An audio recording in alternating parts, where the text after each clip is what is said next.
Welcome back everyone. In this video, I'll show you how to hide some data in your Excel spreadsheet. So let's say you have this data here on your spreadsheet and you want to hide some of these data. Then let me show you how to do this. So first you want to go ahead and decide what you want to hide. So I'll go ahead and hide from row 3 till row 8. Now you want to go ahead and press the following key, Alt, Shift and Right. Now once you do this, this will group all of these data into one, and on the left hand side you'll see this collapse button here. Go ahead and click on that, and once you do this you'll see those data hide away. If you want to bring it back, go ahead and tap on the plus sign and this will bring it back.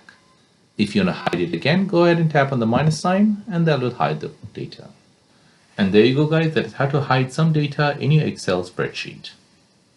Now, if you're new on the channel and you want to find out more about your iPhone, your Android phone, or any other social media apps, then don't forget to hit the like button.